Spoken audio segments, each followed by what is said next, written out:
গ্রেপ্তার হলেন ঋত্বিক পাল। পরিবার সূত্রের খবর, গতকাল রাত 1টা নাগাদ চুঁচুড়া থেকে সাইবার থানায় পুলিশ হিন্দমোটরের বাড়ি থেকে ঋত্বিক পালকে গ্রেপ্তার করে এবং তার 2টি ল্যাপটপ বাজেয়াপ্ত করে। ঋত্বিক পালের বাবা হিমাদ্রি শেখর পালের দাবি, এখনো পর্যন্ত তাদের কাছে বিষয়টি কিন্তু পরিষ্কার নয়, ঠিক কেন তাদের ছেলেকে গ্রেপ্তার করা হলো। তবে ওনাদের কথায় বুঝতে পারলাম, একটি ফেক অডিও ক্লিপের পরিপ্রেক্ষিতে আমার ছেলেকে গ্রেপ্তার করেছে এবং তার 2টো ল্যাপটপ নিয়ে যাওয়া হয়েছে। কবির শঙ্কর বোসের সঙ্গে কথা হয়েছে, তিনি জানিয়েছেন আমাদের দলের কর্মী গ্রেপ্তার হবে এটা চাই না। কিছুদিন আগে 2টি অডিও ক্লিপ ভাইরাল হয়। একটিতে শ্রীরামপুরের তৃণমূল প্রার্থী কল্যাণ বন্দ্যোপাধ্যায়ের সঙ্গে বিজেপি প্রার্থী কবির শঙ্কর বোসের কথোপকথন ছিল। আরেকটি অডিওতে কবির শঙ্কর টাকা দিয়ে টিকিট পেয়েছেন এমন কথাবার্তা ছিল। কল্যাণ বন্দ্যোপাধ্যায় এবং কবির শঙ্কর বোস দুজনেই চন্দননগর পুলিশে অভিযোগ জানান। চন্দননগর পুলিশের সাইবার থানা আইপি অ্যাড্রেস ট্র্যাক করে ঋত্বিকের খোঁজ পায়। গতকাল গভীর রাতে তাকে বাড়ি থেকে গ্রেপ্তার করে police. Chandannagar police commissioner Amit P Javalgi জানিয়েছেন, ফেক অডিও ভাইরাল সংক্রান্ত 2টি অভিযোগ দায়ের করা হয়েছিল। তার ভিত্তিতে তদন্ত শুরু হয় এবং গ্রেপ্তার করা হয় ঋত্বিককে। গত 7ই জানুয়ারি ডানকুনিতে সুকান্ত মজুমদারের বাইক আটকায় পুলিশ। সেই সময় পুলিশের সঙ্গে ধাক্কাধাক্কির সময় গ্রেপ্তার হয়ে কয়েকদিন জেলে ছিলেন সেনাবাহিনীর প্রাক্তন মেজর ঋত্বিক পাল। জেল থেকে ছাড়া পাওয়ার পর তার বাড়িতে গিয়ে দেখা করেন শুভেন্দু অধিকারী। তখন থেকে জল্পনা শুরু হয়, তাহলে কি এবার শ্রীরামপুরের বিজেপি প্রার্থী ঋত্বিক?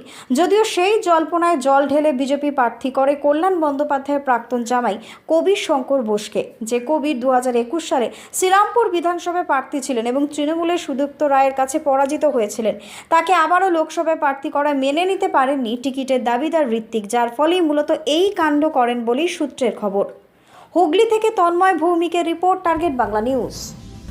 এই অনুষ্ঠানে বক্তাদের মতামত নিজস্ব। তাদের বক্তব্য বা মতামতের জন্য চ্যানেল কর্তৃপক্ষ কোনোভাবে দায়ী নয়। গতকাল রাত্রি 12টার সময় একটা দরজা দুম করে ধাক্কা মারা আওয়াজ। তখন আমি উপরের দোতলার বারান্দা থেকে দেখি যে সামনে প্রচুর পুলিশ, 2খানা ভ্যান দাঁড়িয়ে আছে। তারা বলতে থাকে যে খুলুন, কথা আছে। আমি তখন বলি যে কথা যে আপনাদের বলতে হবে, এত রাত্রে আপনারা ঢুকছেন, যে কি কথা। বললো এইখান দিয়ে বলা যাবে না, আপনাদের দরজা খুলতে হবে, তারপরে ঘরে গিয়ে বলবো। আমি বলুন, দেখুন আগের বারও এইরকম বলে আমার ছেলেকে অ্যারেস্ট করা হয়েছিল, সেই জন্য আমি পুলিশকে বিশ্বাস করতে পারছি না। যে আপনারা বলুন যে অভিযোগটা কি। এইভাবে কথাবার্তা চলতে থাকে, তখন ওরা থ্রেট করতে থাকে যে না খোলেন বুঝবেন অবস্থাটা, একদম খুলছেন না পরে বুঝবেন অবস্থা। এইসব কথা করতে হতে দুজন মানে পাঁচিল টোপকে দোতলার বারান্দায় উঠে যায়। উঠে গিয়ে খপ করে ঋত্বিকের হাত ধরে বুঝিয়ে দেয়। ঋত্বিক তখন বলে, কি হলো, আমায় হাত ধরেছেন কেন, হাত মারাচ্ছেন কেন, হাত মারা বলছে কি দেখেছেন, এর আরও বাড়াবাড়ি হবে এরকম। তখন আমি খুব চেঁচাই যে এখানে মহিলারা আছে, মহিলা পুলিশ নেই, আপনারা এরকম হুড়ু করে ঘরে ঢুকে গেলেন। হ্যাঁ, এবং জিজ্ঞেস করুন যে আপনারা কোত্থেকে আসছে। বললো যে আমরা চুঁচুড়া থেকে আছি, সাইবার ক্রাইম ডিপার্টমেন্ট। আমি বললাম যে তাহলে কি অভিযোগ। বললো অভিযোগ জানে, আপনার ছেলে জানে। আমি বললাম যে না জানে, আমারও তো জানা উচিত যে কি ব্যাপারটা হয়েছিল। বললো যে কি সেটা ওখানে আমাকেও ঠিক ক্লিয়ারভাবে বললো না যে কি হয়েছে। তবে আমি এটুকু বুঝতে পারলাম, আমার ছেলে যেহেতু বিরোধী রাজনীতি করে, অর্থাৎ বিজেপি করে, এই কারণে ওকে বারবার এইসব বাধা বিঘ্নের সম্মুখীন হতে হবে। এর আগেও হতে হয়েছিল ওকে, এখনও হচ্ছে, ভবিষ্যতেও হবে। অভিযোগটা কে করেছে সেটা জানেন? অভিযোগটা কে করেছে বলতে পারছি না, সেটা আজকে যাব, গিয়ে দেখি যে অভিযোগটা কি, কোন কেসের ভিত্তিতে এটা হয়েছে। এটা আজকে আমি চুঁচুড়া যাচ্ছি, চুঁচুড়া থেকে আমি জানব। এর আগেও কি ওকে পুলিশ অ্যারেস্ট করেছে? হ্যাঁ, এর আগেও একটা বাইক র্যালি ছিল ডানকুনিতে সুকান্ত মজুমদারের নেতৃত্বে, সেখানেও পুলিশ বাইক র্যালিতে বাধা দেয়। তারপরে 2 দিন পরে বাড়ি থেকে অ্যারেস্ট করে নিয়ে যাওয়া হয়। তার বিরুদ্ধে রাস্তা অবরোধ, তারপরে কি আসামি ছিনিয়ে নেওয়া, এইসব নানা, পুলিশকে নাকি মারা, এসব নানা, যার কোনোটাই হয়নি, কোনো ফুটেজ নেই, কোনো প্রমাণ নেই, পুরোপুরি ফেক, ফ্যাব্রিকেটেড। আমার গলা না এটা।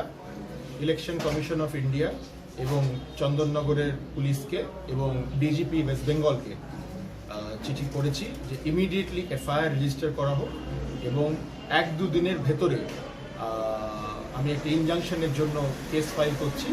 এই যে পোর্টাল কমরেড দীপশিতা ধর, সব জায়গায় ওনার পোস্টারের ওপরে লেখা আছে কমরেড দীপশিতা ধর।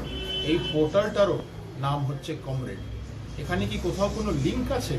আমি এটা তদন্ত করব, আমি কোর্টে মামলা ফাইল করছি আর এটা ইমিডিয়েটলি তদন্ত হোক যে এইভাবে পলিটিক্যাল মিথ্যা প্রোপাগান্ডা কেন করছে, এটা এর পেছনে কারা দায়ী আছে।